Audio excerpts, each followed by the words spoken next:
दुसरा विभाग त्या ठिकाणी कृषीचा विभाग आहे। मी खऱ्या अर्थाने सरकारचं अभिनंदन करील, मुख्यमंत्री महोदय, दोन्ही उपमुख्यमंत्री महोदय, कृषी मंत्री, महसूल मंत्री यांचं मी अभिनंदन करील या कृषीवरती बोलत असताना। का राजमाता अहिल्याबाई होळकर कर्जमाफी योजना 6 तारखेच्या बजेटमध्ये त्या ठिकाणी पूर्ण केली आणि एका कर्जधारकाला कर्जमाफी करत असताना 2 लाख रुपयाची तरतूद त्या ठिकाणी झाली। परंतु अध्यक्ष महोदय, या अगोदर 2017 ला एक कर्जमाफी योजना झाली अध्यक्ष महोदय, 2019 ला एक कर्जमाफी योजना झाली, छत्रपती शिवाजी महाराज कर्जमाफी योजना 2017 ला झाली अध्यक्ष महोदय। अध्यक्ष महोदय, थोडसा वेळ द्या। जवळजवळ त्यामध्ये 50,60,000 शेतकरी त्या कर्जमाफी योजनेत त्या ठिकाणी बसले अध्यक्ष महोदय। 50,60,000 कर्ज म्हणजे शेतकरी त्या ठिकाणी बसले। परंतु अध्यक्ष महोदय, प्रत्यक्ष किती शेतकऱ्याला फायदा झाला? तर प्रत्यक्ष फायदा झाला 44,04,000 शेतकऱ्याला प्रत्यक्षपणाने फायदा झाला।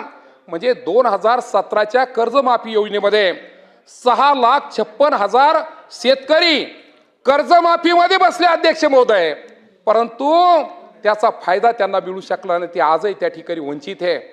आम्ही वारंवार तक्रार करतोय अध्यक्ष महोदय, परंतु 6,56,000 शेतकरी जे वंचित आहे त्याला त्या ठिकाणी छत्रपती शिवाजी महाराज कर्जमाफी योजनेचा त्या ठिकाणी खऱ्या अर्थाने फायदा होऊ शकला नाही।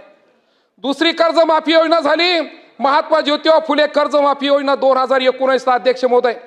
किती शेतकरी बसले? 32,42,42,000 शेतकरी बसले अध्यक्ष महोदय। आणि प्रत्यक्षपणाने जो फायदा झाला तो 32,29,000 शेतकऱ्याला फायदा झाला। म्हणजे तिथं सुद्धा 13 लाख शेतकरी या महाराष्ट्राचे खऱ्या अर्थाने या कर्जमाफी योजनेमधून त्या ठिकाणी वंचित राहिले। आणि अध्यक्ष महोदय, या वर्षी आपण जी कर्जमाफी योजना त्या ठिकाणी राजमाता अहिल्याबाई होळकर नावाने त्या ठिकाणी सुरू केली, मी सरकारला विनंती करणार आहे, कृषी मंत्र्याला विनंती करणार आहे आपल्या मार्फत, काही यामध्ये असं होऊ नये। जेवढे महाराष्ट्राचे शेतकरी तेवढे खऱ्या अर्थाने यामध्ये पात्र झाले पाहिजे।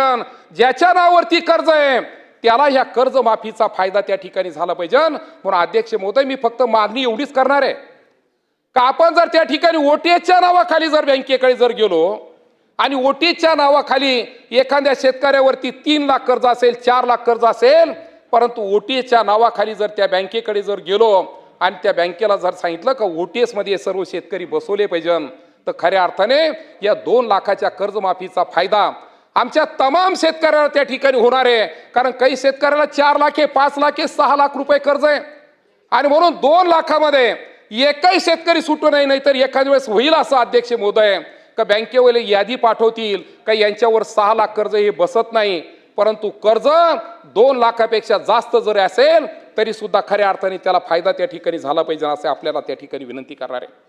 अध्यक्ष महोदय, खऱ्या अर्थाने आमचे जे नियमित कर्ज फेड करणारे शेतकरी आहे ते नेहमी करता मला बोलता, काल व्हॉट्सअपवरती जेव्हा मुख्यमंत्री त्या ठिकाणी बजेट त्या ठिकाणी मांडत होते अध्यक्ष महोदय, तेव्हा तिकडून कमेंट्स येत होत्या मोबाईलवरती का आम्ही काही पाप केलं का, आम्हाला 50,000 रुपयेच का मिळता, जो आम्ही जर नियमित जर त्या ठिकाणी कर्ज फेड करतो तर आम्हाला 50,000 रुपयाचं अनुदान का द्यावं। म्हणून त्यांनी त्या ठिकाणी कमेंट टाकल्या का जे आम्ही त्या ठिकाणी नियमित पद्धतीने कर्ज फेड करीत असेल तर आम्हाला 1 लाख रुपये तरी त्या ठिकाणी खऱ्या अर्थाने अनुदान त्या ठिकाणी मिळालं पाहिजे। म्हणून अध्यक्ष महोदय, मी आपल्या मार्फत विनंती करणार आहे का त्या नियमित कर्ज फेड करणाऱ्या शेतकऱ्याला 1 लाख रुपये तरी त्या ठिकाणी त्यांना प्रोत्साहनपर अनुदान त्या ठिकाणी आपण देण्याचं त्या ठिकाणी खऱ्या अर्थाने अपेक्षा असं त्या ठिकाणी मी सांगणार आहे। अध्यक्ष महोदय, आता यामध्ये फक्त नॅशनल बँकेचा विचार होतोय, पतसंस्थेचं कुठे व्याख्यामध्ये नाव नाही। आणि ज्या शेतकऱ्यांनी पतसंस्थेमार्फत कर्ज घेतलं त्यांचा सुद्धा प्रामुख्याने या ठिकाणी विचार करण्याची त्या ठिकाणी गरज आहे।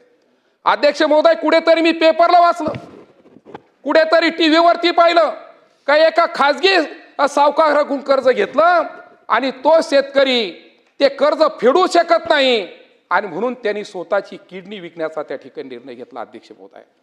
आणि म्हणून जसं नॅशनलाइज बँकेचा आपण त्या ठिकाणी विचार केला, जसं विविध कार्यकारी सोसायटीचा प्रामुख्याने त्या ठिकाणी विचार आपण केला, तसं पतसंस्थेचा सुद्धा त्या ठिकाणी विचार करावं आणि पतसंस्थेमधून ज्या शेतकऱ्यांनी खऱ्या अर्थाने कर्ज घेतलं असेल त्याची सुद्धा कर्जमाफी झाली पाहिजे ही अध्यक्ष महोदय विनंती करणार आहे। आणि अध्यक्ष महोदय, खाजगी सावकाराच्या बाबतीमध्ये जे लायसन होल्डर आहे त्याच्या बाबतीमध्ये सुद्धा कर्जमाफी होण्याची त्या ठिकाणी गरज आहे आणि म्हणून विनंती करील का त्या कर्जमाफीमध्ये त्याचा सुद्धा प्रामुख्याने त्या ठिकाणी समावेश करावा.